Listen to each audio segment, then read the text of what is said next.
There is a bitter truth that sooner or later comes to many parents. In your younger years, you build your entire world around your children.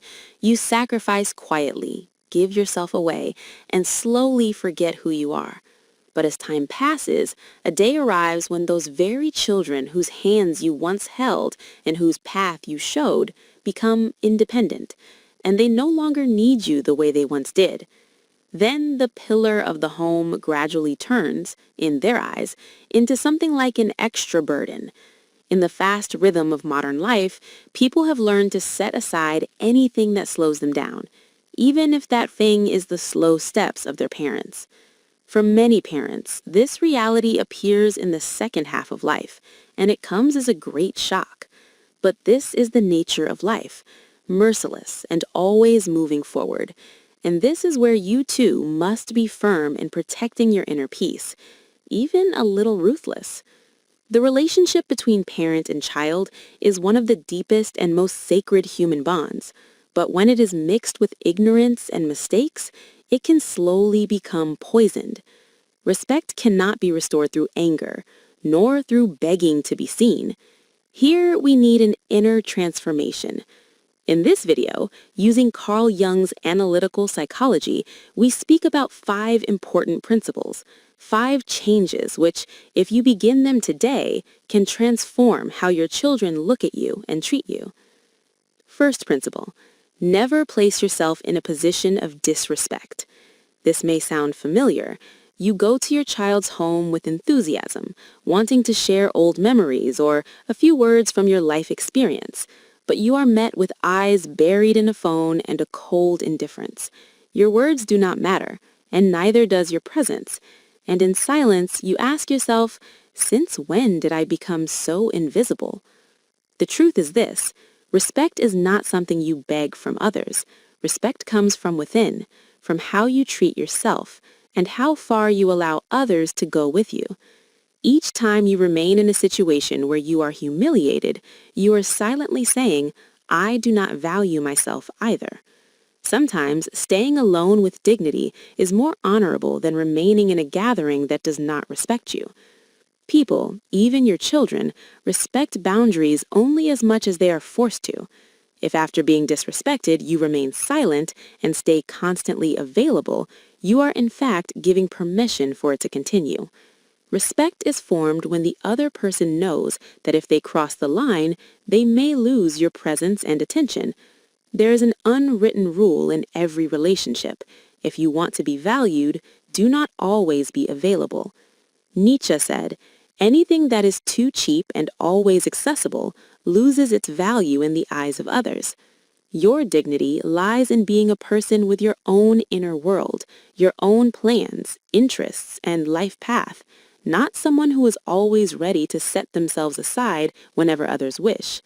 When you reserve part of your time for yourself, others learn to make an effort to gain your presence.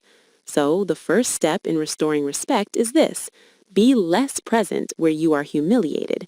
Be less available, not out of resentment, but out of self-respect. Second principle, love that corrupts. When we deeply love someone, especially our children, we easily excuse every behavior. We blame rudeness on stress, indifference on personality, and coldness on a busy life. But gradually, disrespect becomes normal, humiliation turns into humor, and pain becomes part of daily routine.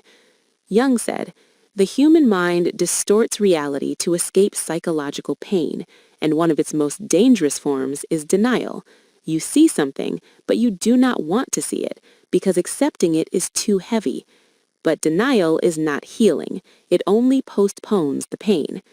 The more you justify wrong behavior, the more humiliating scenes await you. Worse than that, by justifying it, you teach your child a wrong lesson, that parents tolerate everything. And this is a toxic belief. Jung said, when we give excessive concessions out of fear of losing others, we corrupt them, not make them kinder. Having boundaries is not building walls. Boundaries mean teaching others how to treat you. Many children are not rude by nature.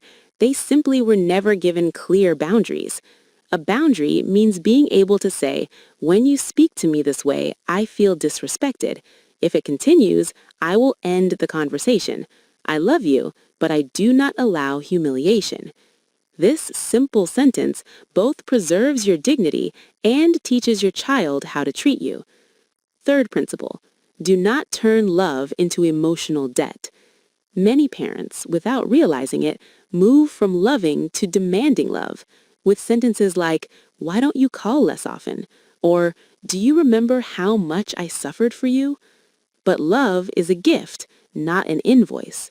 Jung said, every human being has a psychological container, a limited capacity for understanding, receiving, and appreciating.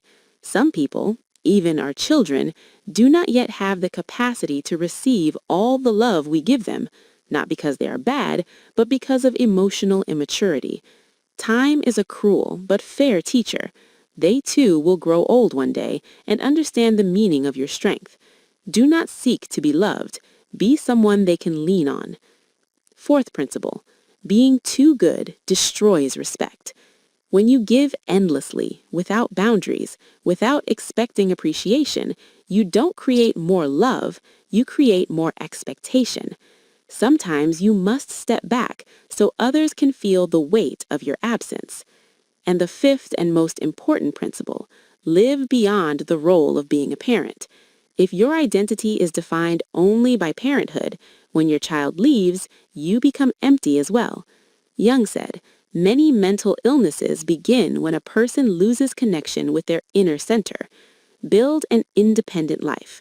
Make new friends. Learn. Laugh. Travel. Drink tea in silence. And remember yourself again. A worth that does not depend on others' approval, and a love that begins with yourself. And finally, I ask you, have there been moments when your children spoke to you with disrespect? What helped you most to preserve your self-worth? Write your experiences in the comments, and if you enjoy this kind of content, don't miss the 2 recommended videos on the screen.